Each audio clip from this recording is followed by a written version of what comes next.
Business Club de France des entrepreneurs avec Michel Picot. Soyez les bienvenus dans ce nouveau numéro du Business Club de France des entrepreneurs. On commence tout de suite par l'actu.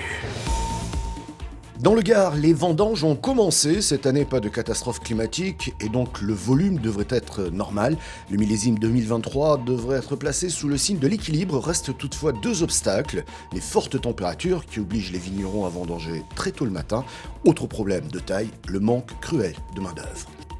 Le groupe Cordon Electronics, basé à Dinan, vient de reprendre SBE, basé, lui, à Boulogne-sur-Mer. Ces deux spécialistes de la réparation et du recyclage de produits électroniques sont très complémentaires dans leurs activités, l'un sur la réparation, l'autre plutôt sur le service après-vente. L'ensemble permet à Cordon Group de développer son volume d'affaires, ses effectifs, ses spécialités, mais aussi son périmètre géographique. Objectif 500 millions d'euros de chiffre d'affaires en 2025 contre 282 aujourd'hui et plus de 4000 salariés, soit presque le double des effectifs avant cette reprise. On a beaucoup parlé de la sucrerie Terreros à Escaudoeuvres qui devait fermer mais qui a été reprise par le géant belge de la frite Agristo. 350 emplois devraient être créés, les anciens sucriers de Terreos seront reclassés. Le site de Terreos souffrait, selon le groupe, d'une baisse du volume de betteraves. Agristo envisage d'y créer une usine de transformation de pommes de terre. Le groupe belge prévoit d'investir donc 350 millions d'euros. Mais parallèlement, Terreos a annoncé cette semaine dans un communiqué la fermeture de son usine de transformation de pommes de terre, cette fois-ci en fécule, à Ossigny. Dans l'actualité, toujours en Moselle, la centrale à charbon d'Émile Huchet à Saint-Avold va continuer de produire une saison de plus pour éviter les coupures d'électricité. Le ministère de la Transition écologique a autorisé la centrale à tourner une année supplémentaire pour pallier justement à la crise de l'énergie. Les explications de Jonathan Vaucher de Moselle TV. Un nouveau sursis pour la vie de la centrale à charbon Émile Huchet à Saint-Avold. Arrêtée en 2022, elle avait été rouverte en fin d'année. Par un décret publié jeudi, le ministère de la Transition écologique a autorisé la centrale à tourner une année supplémentaire pour pallier à la crise de l'énergie. Jusqu'à fin 2024, l'usine devra fonctionner pour éviter les coupures d'électricité, bien que le risque soit beaucoup plus faible que l'année dernière.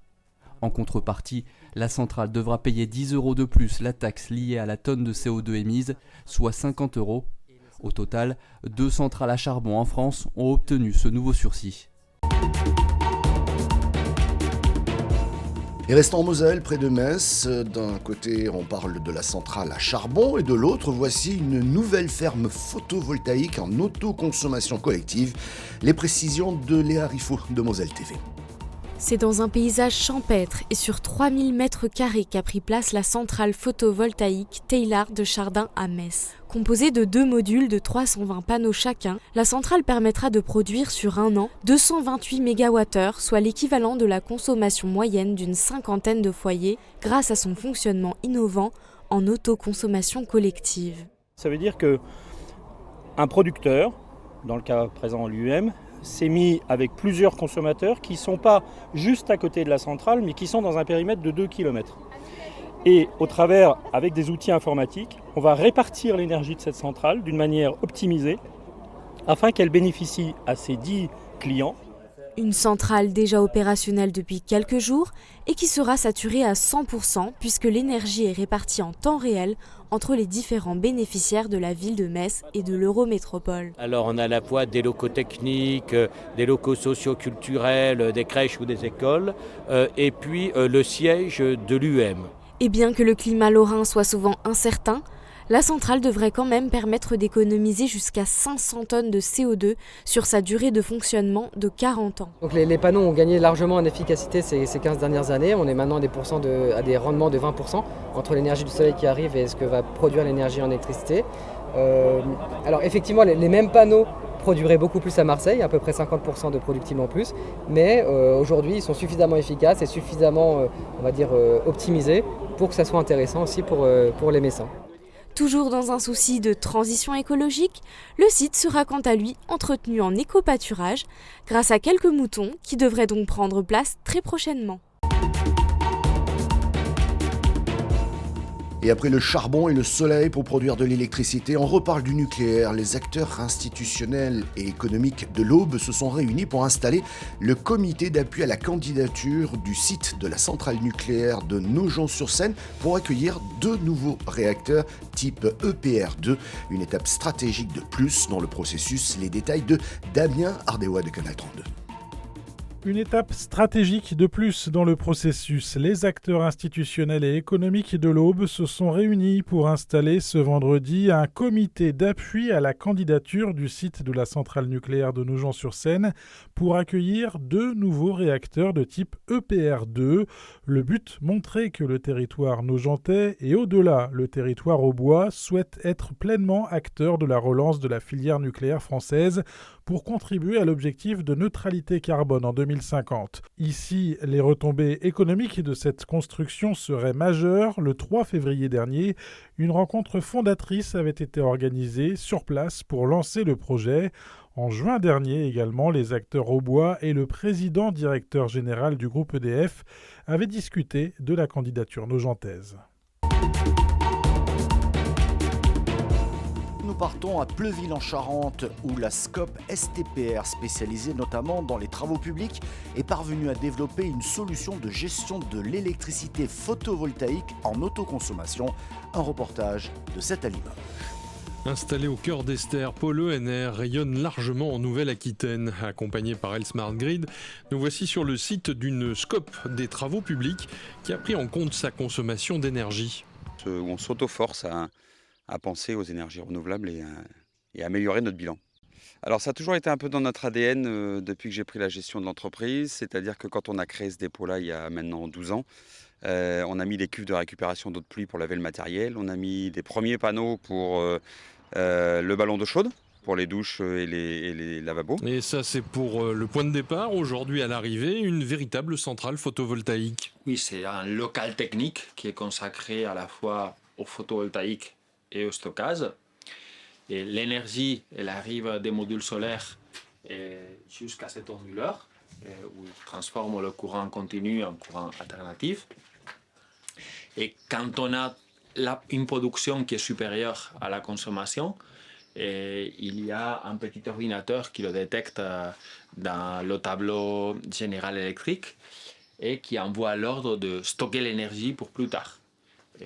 C'est ce qui se fait dans cette partie de l'installation. Sur ce site, donc 23 kg en toiture de panneaux solaires, un onduleur de 20 kg, du stockage, 48 kg de stockage, 3 bornes de charge de voitures qui pourra évoluer au fil des années vers plus de voitures électriques. Peut-être le bâtiment s'agrandira, remettre des panneaux, il n'y a aucun souci, c'est évolutif. Alors ici, nous pouvons stocker 48 kWh d'énergie électrique. Chaque module de batterie, il fait 4,8 kWh. Et à l'intérieur de chaque module, il y a 14 cellules, 14 petites batteries qui sont regroupées entre elles. Qu'est-ce que ça donne comme autonomie à l'entreprise, une réserve comme celle-là ? Ça dépend. Ça dépend des moments de l'année. Il y a des journées d'été où l'entreprise vit en totale autonomie, enfin même plusieurs journées de l'été où l'entreprise elle ne demande pas 1 kWh au réseau public de distribution. Il y a des jours très nuageux de l'hiver où le stockage va apporter une autonomie de 2-3 heures supplémentaires après le coucher du soleil. Donc c'est variable en fonction de la saison.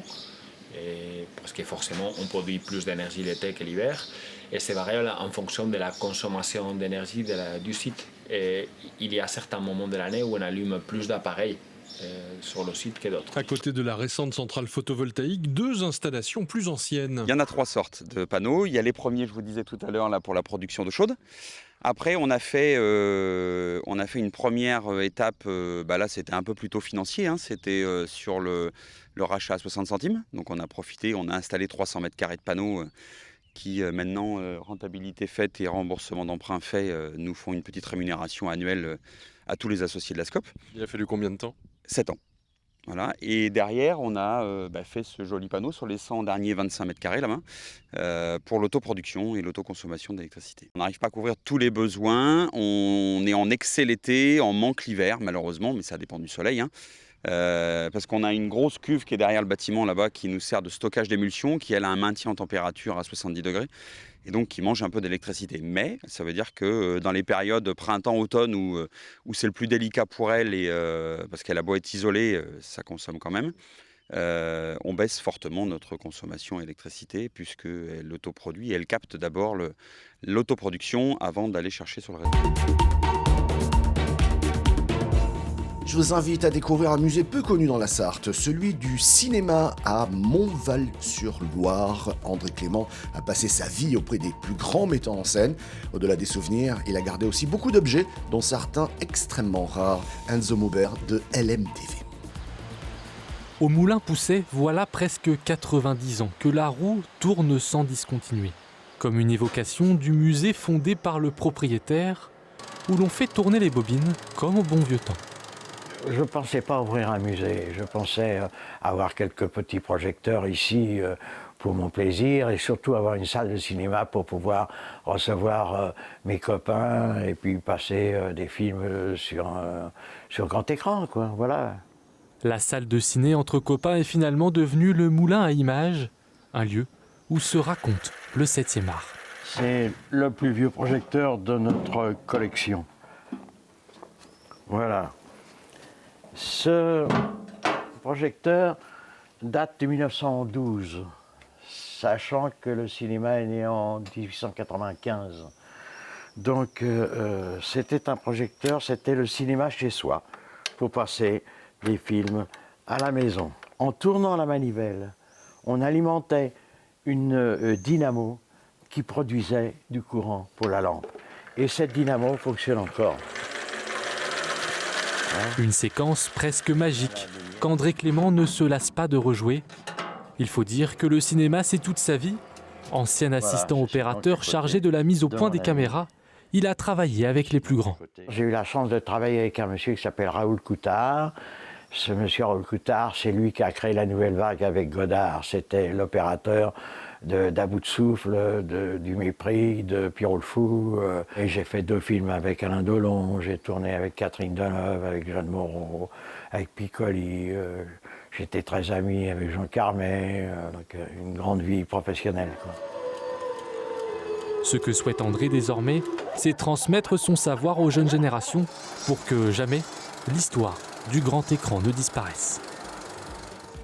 Merci de nous avoir suivis. Cette émission est disponible en replay vidéo sur le site internet de votre télévision locale ou sur celui de l'émission. Nous sommes également diffusés à la radio, mais aussi disponibles en podcast audio. Merci de votre fidélité et à la semaine prochaine.